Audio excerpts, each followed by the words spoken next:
어떤 마을에 다른 사람을 참 험담하게 좋아하는 새댁이 살고 있었습니다. 그 험담이 얼마나 독한지 마을 사람들은 그 새댁 눈에 띄지 않도록 돌아서 이렇게 길을 가곤 했었습니다. 그 새댁의 말은요, 남이 잘하는 것에 대한 칭찬이 전혀 없었습니다. 나쁠 말만 골라서 하는 것이죠. 이렇게 하다 보니까 그 새댁과 뭐 교제를 나누는 이웃도 없고 또 그 새댁과 말하기를 즐겨하는 사람이 아무도 없었습니다. 그러던 어느 날 새댁의 집에 친정 엄마가 찾아오게 되었습니다. 아니나 다를까 이 새댁이 친정 엄마에게 얘기하는 것이죠. 엄마, 저 옆집 좀 보세요. 빨래 이렇게 빨래를 널어놓게 되었는데 그 빨래를 보세요. 얼마나 얼룩이지고 얼마나 좀 못생기게 빨래를 했는지 엄마 보시기에도 좀 더럽다고 생각하지 않으세요?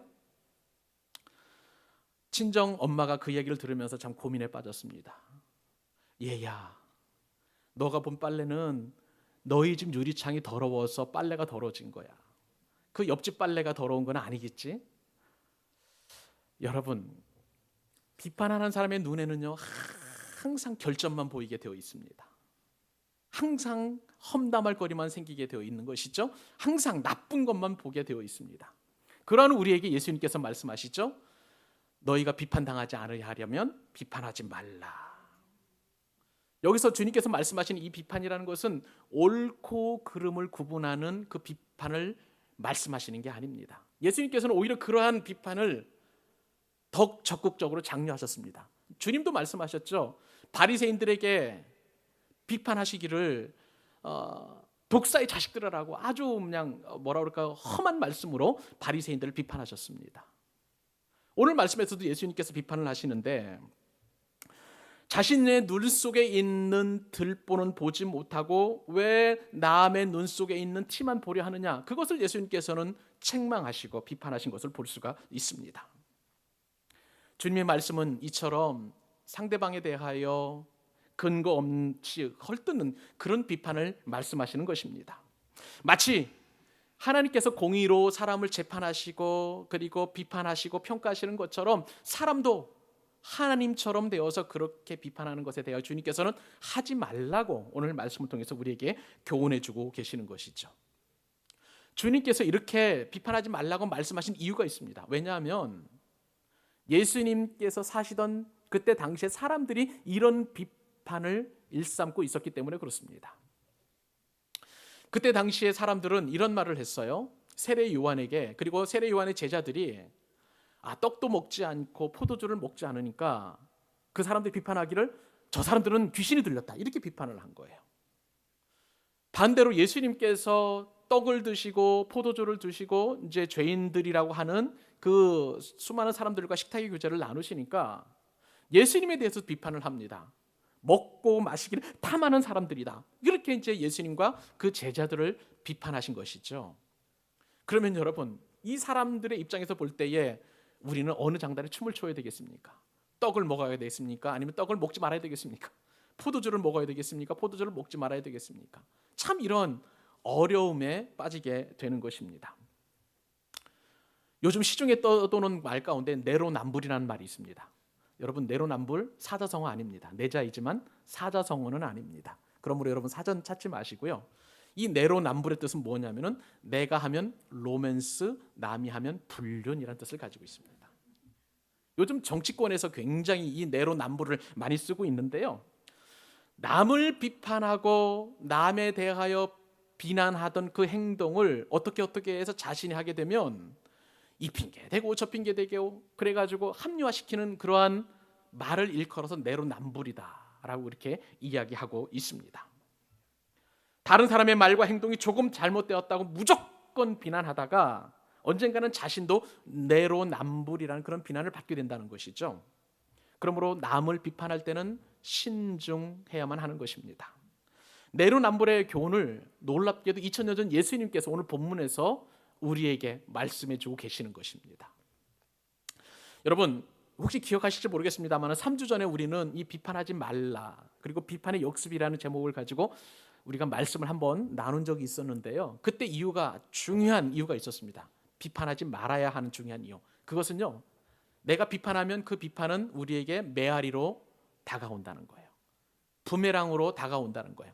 그러므로 내가 비판하고 내가 비난했던 똑같은 말이 나에게로 돌아와서 나에게 비난과 비판의 말이 되니까 예수님께서는 절대 비판하지 말라고 말씀하고 계시는 것입니다. 오늘 말씀을 통해서 우리는 예수님께서 이 비판하지 말라는 또 다른 이유들을 알게 될 것입니다. 여러분, 예수님께서 말씀하시면 우리는 예하고 순종해야만 될 줄로 믿습니다. 비판하지 말라 말씀하시니 우리는 비판하지 않는 것이 주님의 말씀에 순종하는 것이죠. 그렇다면 오늘 말씀을 통해서 예수님께서 우리에게 주시는 비판하지 말아야 될 그 이유가 무엇일까요? 첫 번째 이유는요, 내 눈 속에는 들보가 있기 때문에 그렇습니다.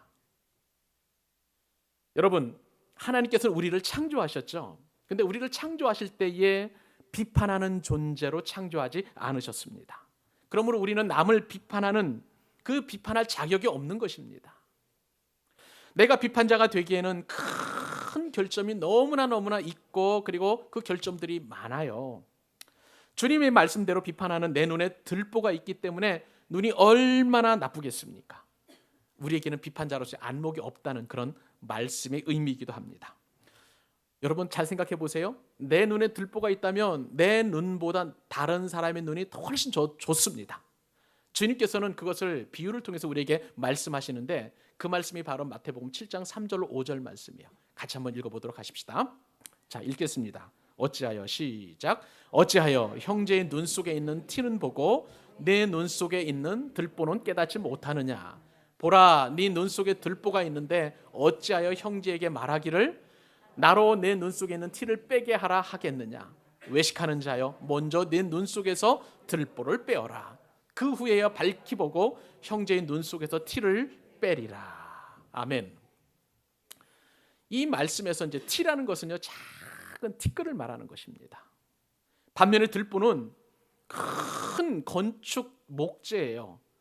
요즘으로 말하면은 철골 골재라고 할 수가 있습니다. 제가 킹제임스 버전이라는 KJV 영어 그 버전을 보니까 이 들보를 어떻게 번역을 해놓았냐면은 빔으로 번역을 해놨습니다. 빔. 우리가 공사 현장에 가다 보면은요, 기초를 파고 그 이후에 이제 기둥을 세우지 않습니까? 근데 그 기둥 세우는 그 철제, 그러니까 이제 빔이라고 하는데 H자 형태로 세워졌다고 그래서 H빔이라고 합니다. 그러니까 H빔을 받고 기둥을 세우고 그 다음에 이제 그 빔과 빔 사이를 연결해서 역시 이제 그 천장을 만드는 것이죠. 근데 오늘 주님의 말씀에 따르면 우리가 비판할 때에 우리의 눈에는 뭐가 있냐면요, 이 H빔이 있다는 거예요. 이 H빔이 우리 눈 속에 있으면은 마치 안대를 가리는 것처럼 우리 눈은 정상적으로 볼 수가 없는 것입니다. 그래서 H빔을 이렇게 뒤집고 그냥 헤집고 이렇게 어떻게 해서 딱 보니까 다른 사람의 눈에는 뭐가 있냐면요, 티끌이 들어 있는 거예요. 그러면서 말하기를 네 눈 속에 있는 티끌을 좀 빼라. 이렇게 이야기한다는 것이죠. 여러분, 이 상황이 얼마나 웃길까요? 얼마나 우스꽝스러운 상황인지 여러분 나름대로 좀 상상을 한번 해보셨으면 좋겠습니다. 그런데 놀랍게도 성경에서 이러한 삶을 살아간 사람이 있었습니다. 성경에서 보면 하나님의 마음에 맞는 사람이라고 이렇게 칭찬받은 사람이 있어요. 여러분 누구입니까? 다윗이잖아요. 하나님의 마음에 합한 사람, 그리고 우리가 읽는 이 개역 개정 성경에는 하나님의 마음에 맞는 사람입니다. 다윗왕이죠. 이 다윗왕은 하나님의 마음에 맞을 정도로, 여러분 사람끼리 마음을 맞아도 얼마나 좋습니까?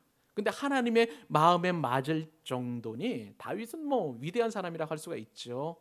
그런데 이 다윗이 왕으로 있으면서 자신에게 아주 충성스러운 그 신하 우리아의 아내를 취해버리고 말았습니다. 그리고 이 사실은 왕과 아주 극소수의 사람만 알고 있었어요. 그런데 이 상황을 모두 알고 계신 분이 있었습니다. 누구이십니까? 하나님이세요. 그래서 하나님께서는 다윗을 그냥 둘 수 없었습니다. 나단 선지자를 보내어서 이제 다윗을 책망하려고 하는데, 나단 선지자 입장에서 보면 굉장히 두려웠을 거예요. 다윗 왕은 서슬퍼런 왕이었고 잘못 이야기하면 나단 입장에서 보면 굉장히 이제 생명의 위협을 느낄 정도의 마음의 어떤 두려움이 있었을 것입니다. 그래서 나단은요, 한 가지 이야기를 만들어냅니다. 나단이 다윗 왕의 앞에 가서 이야기하죠. 왕이시여, 어느 성에 아주 부자인 사람과 아주 가난한 사람이 동시에 살고 있었습니다. 부자의 집에는 양도 많습니다. 소도 많습니다. 넉넉합니다. 그러나 반면에 가난한 사람의 집에는 암양 새끼가 한 마리가 있는데요, 이 가난한 사람은 이 암양을 너무나 사랑해서 마치 딸처럼 여겼습니다. 그래서 이 암양 새끼와 함께 먹고 마시고 마치 이 암양 새끼를 딸처럼 품에 안고 그렇게 잠을 잤습니다. 근데 어느 날 이 부자의 집에 친구가 찾아왔어요. 손님이 찾아와서 이제 대접을 해야 되는데, 부자는 자신의 집에 있는 수많은 양과 소를 놔두고 가난한 집에 있는 암양 새끼를 뺏어다가 잡아가지고 손님을 대접했습니다. 이렇게 말하는 거예요. 여러분, 그 이야기를 듣는 다윗 왕 입장에서 보면 어떻게 생각을 했을까요? 다윗의 반응이 어땠을까요? 노발대발했습니다. 노발대발했어요. 그러면서 다윗이 말합니다. 어느 놈인지 당장 데려와라. 내가 그 녀석을 가만두지 않겠다. 그리고 내가 여호와의 이름과 그리고 여호와의 사심을 가리켜 맹세할 때 반드시 내가 저 사람을 죽이리라 라고 그렇게 이야기를 했습니다. 그때 나단 선지자가 다윗 왕을 책망합니다. 그 나쁜 놈이 바로 당신이요, 하나님께서 당신을 사울의 손에서 건져내었고 왕위를 주었지 않습니까? 그리고 왕궁을 짓게 했고 수많은 아름다운 여인들을 아내로 맡게 했습니다. 왕에게 이것이 부족했다면 하나님께서는 더 주었을 것입니다. 도대체 무엇이 부족하게 남의 아내를 빼앗는단 말입니까? 여러분, 다윗의 일탈된 행동을 바라보면 여러 가지 죄들이 있겠습니다만은, 그러나 빼놓을 수 없는 죄 가운데 하나는 다른 사람을 정죄하고 비난했다는 점입니다. 우리 속담에 방귀 낀 놈이 썩낸다는 말이 있죠. 마치 그 속담처럼 사형죄를 지은 이 다윗이 다른 사람을 사형시키겠노라고 말하는 것은 얼마나 어불성설이겠습니까? 하나님 보시기에 너무나 가소로운 일이고 하나님 보시기에 너무나 있을 수 없는 그런 일을 다윗 왕이 했다는 것입니다. 그런데 여기서 우리가 마음에 어려움이 있는 것은, 우리도 다윗 왕처럼 그런 죄를 너무나 서슴없이 짓고 있다는 것이죠.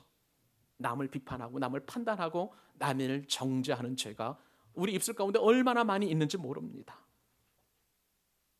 여러분, 우리 눈은 굉장히 섬세하고 아주 민감합니다. 그래서 미세한 먼지만 들어가도 우리 눈은 충혈이 되고 눈물을 흘릴 수밖에 없어요.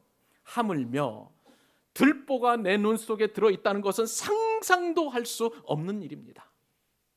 한마디로 티와 그리고 들보는 서로 비교할 수 없는, 비교 불가능한 그런 것들입니다.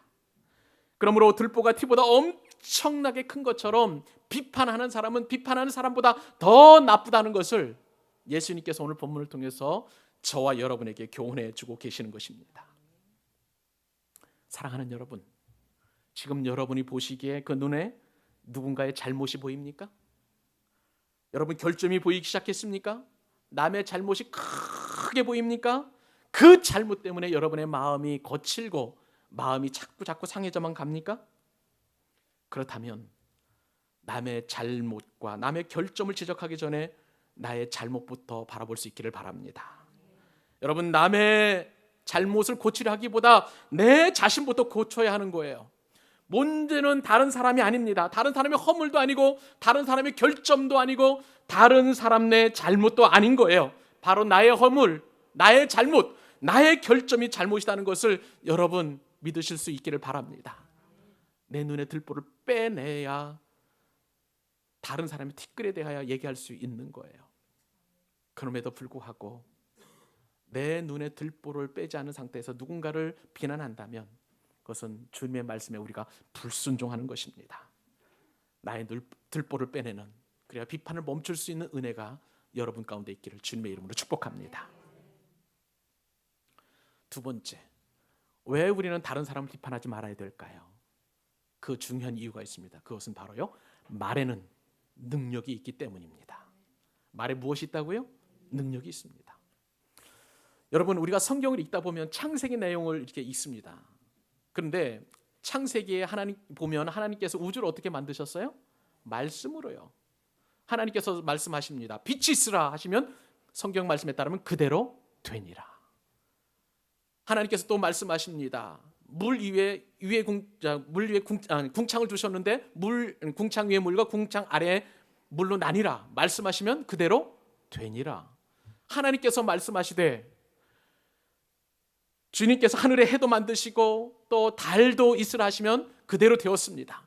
그리고 공중에 나는 새도 바다의 생물도 물의 모든 생물들도 그리고 짐승들도 말씀으로 선포하시면 그대로 되었습니다. 여러분, 그렇게 하나님께서 말씀으로 만든 모든 것은 하나님 보시기에 좋았습니다. 사람은 말씀으로 만들었을까요? 여러분 어떻게 생각하십니까? 말씀으로 하나님께서 사람이 만들어져라? 아닙니다. 사람은 하나님께서 흙을 빚어가지고 극호의 생기를 불어넣어서 사람을 만드셨습니다. 그런데 하나님께서 이 사람을 만들 때 그냥 만든 것이 아니라 하나님의 형상대로, 무엇대로요? 하나님의 형상대로 하나님께서 사람을 만드셨는데 이 하나님의 형상은 도대체 무엇일까요? 영어로는 형상인지 이미지라는 그런 단어를 쓰는데 그럼 하나님의 이미지는 도대체 무엇일까요? 신약 성경에 잘 설명되어 있습니다. 에베소서와 그리고 골로새서의 말씀에 따르면 이 하나님의 형상은 의와 진리의 거룩함과 그리고 지식입니다. 하나님께서는 이 하나님의 형상 안에 사람을 만드시고 만물의 통치권을 하나님의 형상 안에 포함시켜 넣어서 우리에게 주셨어요. 자, 우리 에베소서 4장 24절 말씀 보십시다.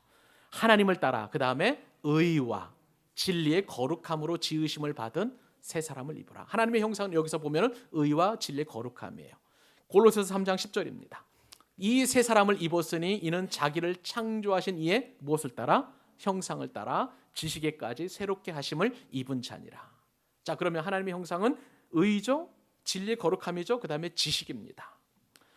하나님께서는 이렇게 우리를 만드시고 사람에게 창조 능력이 있는 말을 또한 주셨어요. 그래서 첫 번째 사람 아담이 말하는 대로 그대로 이루어졌습니다. 여러분, 아담은요 하나님이 만드신 모든 피조물들 가운데에 어떤 능력을 경험하게 되었냐면 말의 능력을 하나님께서 주셨는데 아담이 지나가는 저것을 보고 호랑이라 이야기하니까 호랑이가 된 거예요. 또 다른 동물 지나가는 것을 보고 저거는 사슴이다 하니까 사슴이 되었고 또 사자라고 명명하니까 그대로 되는 그런 엄청난 말의 능력을 경험한 사람입니다. 그런데요 이 말의 능력을 한순간에 잃어버리게 되었습니다. 왜요? 죄를 범함으로 말미암아 하나님의 말씀에 불순종하게 됨으로 말미암아 이처럼 하나님의 형상대로 지음받은 그리고 말을 창조할 수 있는 능력의 그 말을 그 권세를 다 잃어버린 거예요.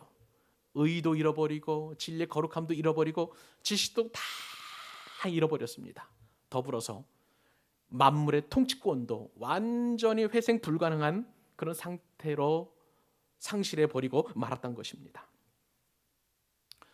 여러분, 죄로 말미암아 이처럼 타락한 말, 그 말이 어떻게 되는지 여러분 아세요? 여러분, 창조의 말을 통해서 이처럼 의미 부여를 할 수 있는 권한과 특권의 그 말이 죄로 말미암아 변질이 되었는데 그 변질이 사람의 삶의 수레바퀴를 불태우는 말로 변질되고 말았습니다. 그리고 이 타락하고 죄로 물든 이 사람의 입에서 나오는 모든 말들은 다 독이 되어버리고 말았어요. 그것을 야고보 사도가 이렇게 고발합니다. 야고보서 3장 6절로 8절 말씀입니다. 혀는 그 다음에 뭡니까? 곧 불이요 불의의 세계라. 혀는 우리 지체 중에서 온 몸을 더럽히고 삶의 수레바퀴를 불사르나니 그 사르는 것이 어디에서 나옵니까? 지옥불에서 나느니라. 여러 종류의 짐승과 새와 벌레와 바다의 생물은 다 사람이 길들일 수 있고 길들여 왔지만 혀는 능히 길들일 사람이 없나니 쉬지 아니하는 악이요 죽이는 독이 가득한 것이라. 여러분, 이 말씀에 따르면요 우리가 왜 말에 상처를 받는지 알게 됩니다. 이 말씀에 따르면 사람의 삶의 수레바퀴를 불사른다는 거예요. 그리고 그 말이 지옥불과 같다는 거예요. 그리고 그 말은 죽이는 독이라는 거예요. 그러니 우리가 얼마나 말에 상처를 받는지 여러분 알고도 남음이 있을 것입니다. 친구를 할지라도 이 독한 말 때문에 몇 날 며칠 끙끙 앓게 합니다. 남편의 그 말 때문에 아내는 펑펑 울게 되고요. 아내의 그 말 때문에 남편은 집에 들어가기 싫어합니다. 부모와 자식 사이에서도 이 말 한마디 때문에 원수지간이 되고요. 직장에서, 사업장에서, 심지어 교회에서도 이 타락한 말은 쉬지 않는 악이 되고 죽이는 독이 되어서 누군가를 아주 치명타를 가하는 그러한 말이 되는 것이죠. 여러분 한번 생각을 해보세요. 요즘 신문지상에 보면 인터넷 댓글 때문에 얼마나 많은 사람이 자살하는 줄 아세요? 말로 인해서 살리는 일이 아니라 죽이는 일까지 자행되고 있으니 얼마나 기가 막힌 상황인지 모릅니다. 이러한 절망적인 상황에서 하나님께서는 어떻게 하셨을까요? 놀랍게도 하나님이신, 그리고 하나님의 독생자이신 예수 그리스도를 이 땅에 보내주셔서 말의 능력을 회복시켜 주셨습니다. 예수님께서 이 땅에 오셨을 때에 아주 기가 막힌 말씀들을 하셨어요. 말씀 많이 하셨지만 그러나 아주 중요한 부분에서는 아주 단순한 단어들을 몇 가지 말씀하셨어요. 회당장 야이로의 딸이 죽었습니다. 너무나 불쌍히 여기셔서 예수님께서 말씀하십니다. 달리다굼. 이 달리다굼은 방언이에요. 아람어 방언이에요. 소녀여 일어나라 말씀하시니 죽었던 12살밖에 안 된 회당장 야이로의 딸이 살아났습니다. 그리고 일어나 걸었습니다. 예수님께서 말의 권세와 능력을 회복시키시는 엄청난 일을 이 땅에 행해 주셨습니다. 어디 그뿐이십니까? 예수님께서 갈릴리 호수에서 배를 타고 가시다가 건물에서 너무나 피곤해서 주무시게 되었는데 갑자기 갈릴리 호수에 풍랑이 일어나게 되었습니다. 광풍이 불게 일어나게 되었고 물이 그 광풍에 휩쓸려서 배를 이제 덮쳐가지고 배가 이제 곧 침몰할 그런 죽음의 위험까지 놓이게 되었습니다. 그때 흔들어 깨우는 제자들로 인하여 예수님께서 일어나시자마자 잠잠하라 고요하라 말씀하시니 바람이 멎고 고요하게 된 줄 여러분 믿으시기 바랍니다. 예수님의 말씀은 능력이 있는 거예요. 어디 그뿐입니까? 예수님께서는 귀먹고 어눌한 자에게 말씀하셨습니다. 에바다! 열리리라는 뜻이에요. 그 예수님께서 열리라고 말씀하시니까 귀가 열리고 맺힌 혀가 풀려서 분명하게 말하는 은혜를 경험하게 되었던 것이죠. 예수님의 말씀은 분명히 능력이 있습니다. 사랑하는 여러분, 하나님의 말씀의 능력을 믿으십니까? 아멘이시죠? 예수님의 말씀의 능력을 믿으십니까? 아멘입니다. 그렇다면 여러분, 예수님을 믿는 저와 여러분의 말에도 능력이 있음을 믿습니까? 그런데 아멘을 했어도 쉽게 우리가 동의가 되지 않아요. 동의가 되지 않습니다. 그런데 이렇게 우리가 의심하고 조금 미적거리는 우리들에게 예수님께서 말의 권세와 능력을 이렇게 우리에게 주셨는데요. 요한복음 14장 12절입니다. 같이 한번 읽어보십시다. 자, 시작. 내가 진실로 진실로 너희에게 이르노니 나를 믿는 자는 내가 하는 일을, 여러분 여기에다가 일 대신에 말을 한번 넣어보십시오. 나를 믿는 자는 내가 하는 말을 그도 할 것이요. 아멘. 또한 그보다 큰 일, 큰 말도 하리니 이는 내가 아버지께로 감이라. 할렐루야.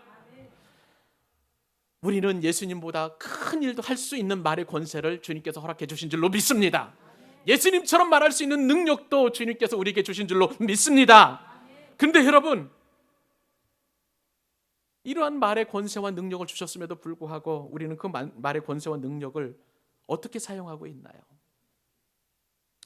누군가를 살리고 누군가를 회복시키고 누군가를 건강하게 하고 행복하게 하는 일에 말의 능력을 사용하고 있습니까, 여러분?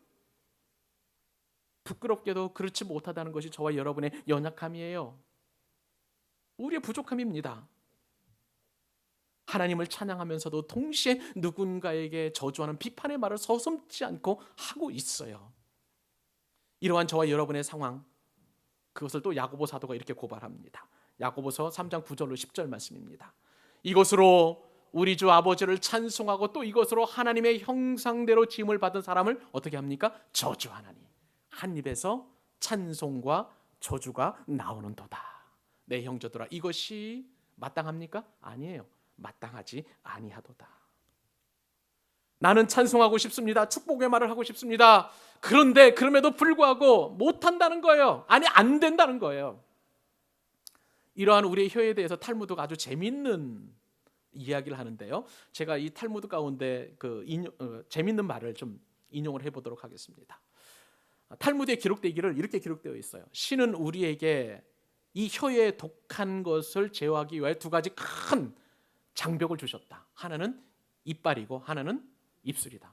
이중 보호 장치를 두어 가지고 어떻게 하든지 간에 이 혀가 나쁜 말 하지 않아야 할 수 있도록 하나님이 우리에게 그러한 보호 장치를 주셨음에도 불구하고, 그러나 우리는 혀의 권세를 다스리지 못하고 있어요. 길들이지 못하고 있어요. 우리는 얼마나 쉽게 말로 죄를 짓는지 모릅니다. 하나님은 여기서 우리를 머물게 하셨습니까? 그렇지 않습니다. 이런 우리를 불쌍히 여겨주셔서 또 다른 은혜의 방편을 주셨습니다. 그 은혜의 방편은 성령님이심을 여러분 믿으시기 바랍니다. 예수님께서 부활하시고 승천하셨습니다. 그리고 약속대로 이 땅에 성령을 보내어 주셨습니다. 마가의 다락방에서 전심으로 기도했던 120문도에게 성령께서 갈라지는 불처럼, 그리고 혀처럼 그렇게 그 성도들에게 임하고 그들에게 권능을 주셨습니다. 그러므로 말미암아 성령께서 이 땅에 오심으로 인하여 이제 하나님을 아는 것과 믿는 것, 예수님을 아는 것과 믿는 것이 하나가 되게 해주셨어요. 그리고 그 성령께서 우리의 혀를 통제하시고 혀를 길들일 수 있도록 우리에게 은혜를 주신 줄 믿으시기 바랍니다. 그러므로 우리는 성령의 통제로 선한 말과 덕을 세우는 말을 할 수 있게 된 거예요. 여러분, 성령님께서 통제하시는 그 선한 말과 그리고 덕을 세우는 말을 하게 되면 어떠한 은혜가 주어지는지 아세요? 그 말은 꿀송이 같습니다. 그래서 형제의 마음에 달고 그리고 뼈에 양약이 됩니다. 마음에 달다는 것은 무엇입니까? 형제의 마음을 치료해 준다는 거예요. 그리고 뼈에 양약이 된다는 것은 몸을 건강하게 한다는 거예요. 사랑하는 여러분, 성령님께서 우리의 혀를 통제해 주시면 우리가 하는 말로 형제의 아픈 마음을 치료해 줄 뿐만 아니라 몸도 건강하게 하는 큰 역사가 이루어지게 되는 줄 믿으시기 바랍니다. 그러므로 비판에 대해서 우리는 깊이 생각을 해봐야 돼요. 사랑하는 여러분, 우리가 비판하는 말은 없어지지 아니하고 그 비판을 듣는 사람의 마음 가운데 깊이 박혀서 상처로 남게 됩니다. 그러므로 우리는 비판을 해야 됩니까? 하지 말아야 됩니까? 하지 말아야 돼요.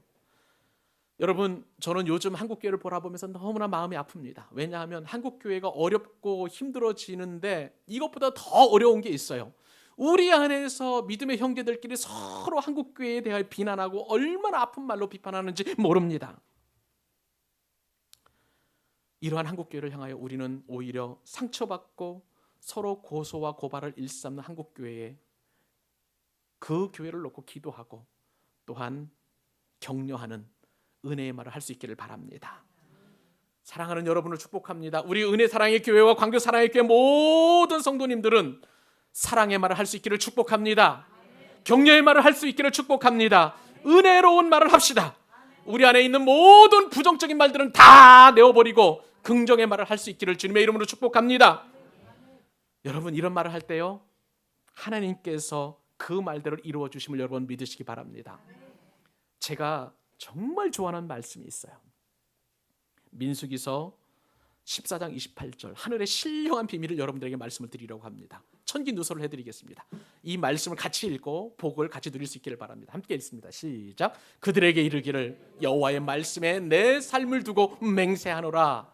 너희 말이 내 귀에 들린 대로 내가 너희에게 행하리라. 할렐루야. 여러분, 하시는 그 말대로 하나님께서 이루시겠다고 여호와의 삶을 두고 맹세하십니다. 선한 말, 긍정적인 말, 좋은 말, 덕을 세우는 말, 행복한 말, 축복의 말, 격려의 말, 은혜의 말, 그리고 사랑의 말을 하는 저와 여러분 될 수 있기를 주님의 이름으로 축복합니다. 오늘 말씀을 통해서 주님이 주시는 마지막 세 번째 교훈 한 가지 더 살펴보도록 하겠습니다. 그러면 우리는 누구를 비판해야 할 것인가 하는 비판의 대상입니다. 놀랍게도 오늘 말씀을 통해서 예수님께서는 어느 누구에게도 비판하지 말라 말씀하십니다. 제가 말씀을 묵상하다가 오늘 말씀을 보니까 조금 구조가 이해가 잘 안 되더라고요. 예수님께서는 1절로 5절까지 비판에 관한 쭉 말씀을 하시다가 좀 6절 말씀을 좀 생뚱맞은 말씀을 하세요. 갑자기 개와 돼지 이야기를 하시는 것이죠. 제 생각이 틀리지 않은 것이 다른 주석가들의 그 책을 좀 보니까 그분들도 제 생각과 별로 다르지 않더라고요. 그래서 이것은 별도의 주제다. 앞에 있는 비판하고 상관없는 그런 말씀이다라고 하는데, 아니 근데 더 깊게 묵상을 해보니까 그렇지 않더라고요. 비판과 관련된 말씀을 연속적으로 주시는 교훈이라는 것을 제가 깨닫게 되었습니다. 자, 6절 말씀 같이 한번 읽어보십시다. 자, 시작. 그들에게 이르기를 거룩한 것을 시작. 거룩한 것을 개에게 주지 말며 너희 진주를 돼지 앞에 던지지 말라. 그들이 그것을 발로 밟고 돌이켜 너희를 찢어 상하게 할까 염려하라. 여러분, 예수님께서 마태복음 7장 1절로 5절까지 비판하지 말라라고 말씀하신 대상이 있었습니다. 그것은요, 형제들이에요. 지금 마태복음 5장, 6장, 7장은요 산상수훈이라고 해서 예수님께서 제자들에게 주시는 말씀, 쉽게 말하면 우리 교회를 다니는 성도들에게 주시는 말씀입니다. 교회에서 함께 신앙생활하는 성도들, 즉 영가족에게 지금 이 비판하지 말라는 말씀을 주셨는데, 그런데 6절에서 언급하는 대상은 더 이상 형제가 아니라 전혀 복음과 무관한 사람들인 것이죠. 그러니까 이 말씀, 개와 돼지로 상징되는 그 비판의 대상은 앞에 있는 1절과 5절에서 말씀하는 대상과 다른 거예요. 이 사람들은 어떤 사람들입니까? 인간성이 고약한 사람들이에요. 나쁜 사람들입니다. 양심도 없고 도덕성도 없고 교양도 없는 사람들, 대신 있는 것이라고는 악한 성질, 쉽게 열뻗치는 뭐 이런 어떤 전혀 축복의 말 할 수 없는 그런 이방인들이죠. 사실 뭐 엄밀하게 한번 말해보면 그 사람들에게 뭐 비판이고 칭찬이고 할 이유가 없습니다. 왜냐하면 뭐 도덕이 있고 양심이 있고 또 신앙적인 어떤 나름대로 가치관이 있어야 이런 의미, 비판을 하든지 칭찬을 하든지 의미가 있을 텐데, 그들은 전혀 그거 상관이 없으니까 우리가 비판을 한들 뭐 칭찬을 한들 무슨 의미가 있겠습니까? 예수님께서는 저들을 개와 돼지로 비유하셨는데, 제가 설교 준비를 하면서요 아주 재미있는 현상을 발견했어요. 설교 원고를 치다가 이 개와 돼지를 이제 한 단어로 볼 것인가 하면서 이제 개돼지라고 이렇게 쳐봤습니다. 그리고 개 띄우고 돼지를 하니까요 자꾸 붙어요. 여러분 한번 해보세요. 아래 한글에서 제가 원글을 쓰다 보니까 개돼지 하니까 붙이라는 거예요. 자꾸 밑에 빨간 줄 나오고 자꾸 붙이는 거예요. 한 번 해도 그렇고 두 번 해도 그렇고 계속 개돼지가 이렇게 붙더라고요. 그래서 저는 생각했습니다. 아, 개돼지는 분 단어구나. 다른 단어가 아니다. 이런 생각을 하게 되었습니다. 그러고 보니까 개돼지는요 짐승이지만 공통점이 하나 있습니다. 개는 그리고 돼지는 나쁘게 이제 표현되는데, 개는 이제 부도덕성이나 비윤리성의 어떤 대명사이고요. 그리고 돼지는 더러움의 상징이 되었습니다. 그러면서 개돼지를 제가 묵상을 하게 되었는데 어떤 생각이 떠오르게 되었냐면은, 예전에 라디오를 듣다가 한 개와 관련된 재밌는 얘기를 듣게 되었어요. 이제 DJ와 그다음에 게스트가 함께 이야기를 하는데 이 게스트가 이제 DJ가 설명을 합니다. 어떤 질문을 하냐면은, 사람들은 왜 개라는 말이 들어가면 몹쓸 말이 될까요?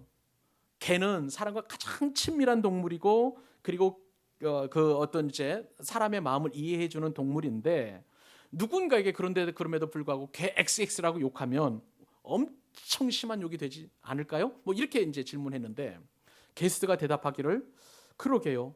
그렇게 말하는 것은 일종의 고정관념 아닐까요? 옛날부터 그렇게 쭉 여겨왔으니까요. 뭐 이제 이렇게 이야기를 하고 넘어가더라고요. 그러면서 제가 이제 좀 그 라디오를 듣다가 좀 묵상을 해보게 되었습니다. 개에 대해서. 그러면서 옛날에 제가 보았던 개를 생각을 해보니까, 개는요 사람에게 친할 때는 친하지만은 개가 사람의 통제를 벗어날 때가 있어요. 어떤 때냐면요 발정이 일어나면요 개는 엄마 아빠가 없습니다. 그냥 종족 번식이라는 그 어떤 본능에 입각해가지고 그것에만 몰두하지, 사람이 아무리 제재를 해도 상관이 없어요. 그래가지고 옛날에 저희 이제 시골에 있었던 할머니는 그 짝짓기 하는 개에다가 찬물을 갖다가 끼얹는 것을 봤습니다. 그러니까 이렇게 보니까 사람의 입장에서 봤을 때 개는 비윤리적인 대상이에요.